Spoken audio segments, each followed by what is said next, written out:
nasa kamay na po ng mga otoridad si Pastor Quiboloy. Ano po ang next step ng administration given, sir, na meron tayong extradition treaty with the US? Well, the extradition request is not yet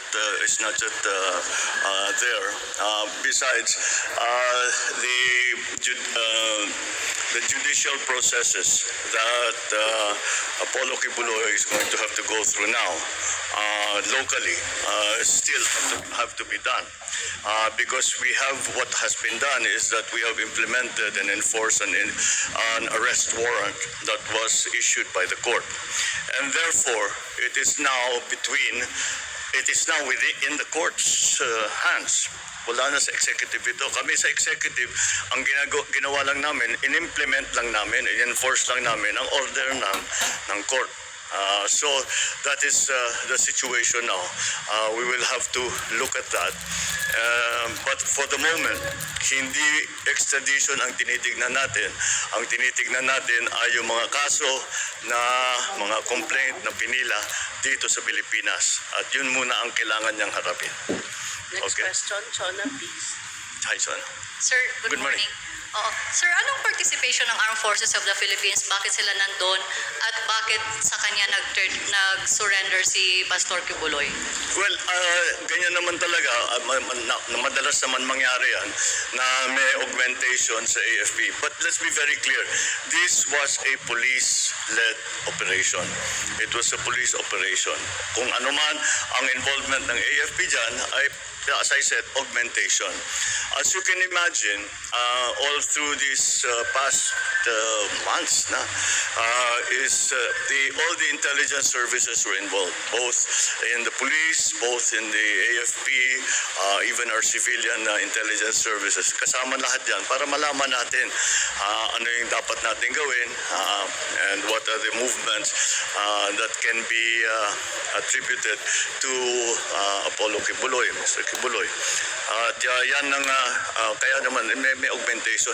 Kung maalala ninyo, nung una silang pumasok, after 24 hours, 36 hours, hapong-hapo na yung mga pulis. So, ang ginawa namin, para marelyebo naman sila ng konti, ay nagpadala kami ng sundalo na AFP.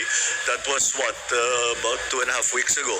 Nagpadala tayo ng AFP para mag-augment, makapagpahinga naman yung mga pulis natin. But eventually, when that was okay, nung pwede na naman yung pulis natin, winidraw na naman natin yung AFP at ang pulis na naman ang nag-frontline. So that's a standard procedure dito sa Pilipinas. Madalas naman talaga natin ginagawa yan. Well, I think what you all want to know, and let me take you through the timeline already, what happened here. Over the last 2-3 weeks, we have been getting messages and feelers. Alam niyo naman to, yung mga sinasabi magsusurrender si Mr. Quiboloy basta meron sa mga condition na kung ano-ano na sinasabi na kailangan may promise na hindi sa papadala sa Amerika, na hindi at kung ano-ano pa. At alam naman ninyo, hindi naman natuloy yun dahil hindi naman maaari na yung fugitive ang nagsasabi kung ano yung mga kondisyon na sa pag-aresto sa kanya. Kaya walang nangyari doon. Patuloy, ngunit patuloy. Meron tayong mga feelers na nakukuha. At we were very clear to his people, his lawyers specifically, na hindi maaari na may conditions na mayroon siyang ilalagay. At lagi namin sinasabi, basta patuloy lang ang aming gagawin. You have to decide what you want to do, but we are ordered by the court to enforce this order, and that's what we are going to do. And the putting of conditions is not an option for somebody who is actually a fugitive. So this went on back and forth for the last 2-3 weeks. On yesterday, about between 8 and 9 in the morning, we got another message from our contacts na sinasabi handa na raw siya mag-surrender. sinabi na very good. Wala nang conditions, wala na yung mga conditions na dating ilinalagay. So sabi namin, fine. Pero sabi niya sana may presence ng AFP dahil wala daw siyang tiwala sa police. So, fine. Yun ang ginawa namin. So, that was around, na-decide na namin. Sabi ko, by 9 o'clock, I cannot remember the precise time, but by 9 o'clock yesterday, in the morning, I was able to say, sige, tuloy nyo na. Agree to that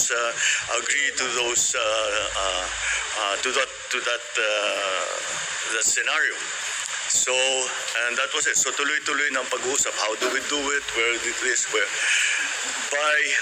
At 3:40 in the afternoon of yesterday, lumipad na yung C-130 papuntang Davao para susunduin na siya. And that is exactly what happened. Pagbaba ng C-130 sa Davao Airport, pinuntahan na nila ang compound at natuloy na yung kanyang pag-exchange. Dinala siya, sinakay siya sa C-130 para dalhin dito sa Maynila dahil kailangan ang unang naging kaso niya ay Pasig. So, doon muna siya haharap. And that's essentially the timeline of what happened yesterday. The events after things that were not really moving, kung hindi dun sa atin na yun na nga, pinasok na yung ng pulis yung compound, naghuhukay nga tayo dahil na ang intelligence natin ay sinasabi talagang nandoon siya at patuloy yung aming operation. So that is that was, I think, what convinced Mr. Quiboloy na wala na, useless na yung magtago siya, na dapat tumabas na siya. And so, well, I'm happy that I'm glad that this is over. We can now resolve and look at the allegations that have been made against him. We have to, I have to commend our PNP. This is police work at its best. This is what the PNP can do pag led well at maganda ang ating pagkakaunawa at pag-coordinate sa iba't ibang ahensya. But this is what policemen do. They go after and enforce court orders and go after those who have cases filed against them. At nakita natin, desidido ang ating mga pulis at ang instruction ko sa kanila, etong last time, sinabi ko, pagpasok natin, huwag na kayong aalis dyan hanggat makuha na niyo siya. And that's exactly what they did. Nakita niyo naman, this is, we had to engage so many parts of the agencies, mga technical, yung mga intelligence services, lahat, kasama lahat yan. But it was, in the end, it was a police action that brought Apollo Quiboloy to the arms of the law. The question that is being asked constantly kagabi pa hanggang ngayon, nag-surrender ba o nahuli? I think that's a legal question, pero ganitong iniisip mo, hindi siya lilitaw kung hindi namin hinabol ng gusto. Ang pagkaintindi ko, ang pag-surrender, pag sinabing surrender, I don't know, maybe the legalists can explain this. Pero ngunit ang pagkaintindi ko, ang surrender, kapag wanted ka, ang surrender, pupunta ka sa police station o sa, ewan ko, sa prosecutor, I don't know kung saan. Sabihin, to an official authority, sasabihin, nagsusurrender na ako. Alam ko may court order na, may arrest order na ako, kaya magsusurrender na ako. Hindi ganyan yung nangyari. Ang nangyari, napilitan siyang lumabas dahil malapit na ang pulis sa kanya. To his credit, ang sabi niya, yung mga follower niya, magpapakamatay para sa kanya. At ayaw niyang mangyari yun. So to his credit, he was still displaying a modicum of leadership to his followers. Kaya naman, again, I will stress, it was a very,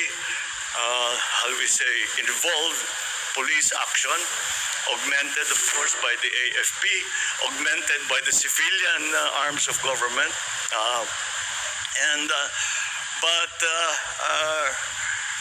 It was, once again, it was really through the efforts of what our policemen did.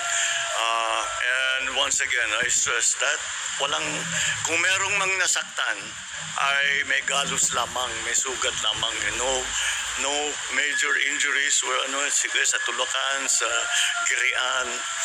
Ngunit wala namang nasaktan na, wala namang namatay, walang naparil. Dahil walang ulitin ko, lahat ng pumasok sa KOJC compound, lahat ng tao natin, ni isa doon ay may dalang baril. Wala sa kanilang may dalang baril. Dahil hindi mo na malaman kung may dalang baril, iba yung nagiging usapan. Yung instruction ko sa kanila, wala akong gusto masaktan. Hindi ko naman gusto saktan yung mga member ng KOJC. Dahil tinutulungan lang nila yung kanilang sinusundan na leader. Okay? Bakit natin sila sasaktan? Ba't pa tayo magdadala ng paril? So, ganun na lang. And so, again, this is how it should be done. You can't do this without hurting anyone. You can't do this without shooting anyone. That is what police work is meant to be. And this is police work at its best. Kaya congratulations sa lahat ng ating mga kapulisan, yung na-involved, yung behind the scenes na na-involved, ang ating chief PNP ay talagang all the time, araw-araw nagre-report sa akin, sometimes 2-3 times a day, kung ano yung mga pangyayari doon sa Davao. So,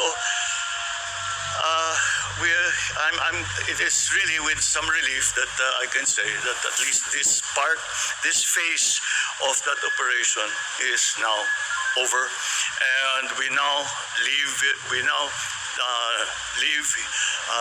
Mr. Quiboloy to the judiciary, to the judicial system, and siyempre babantayan natin na tama naman ang mangyayari, na lahat ng kanyang karapatan, walang masasagasaan dun sa karapatan niya, wala namang ibabaliwala sa kanyang kahilingan kung ano man yun.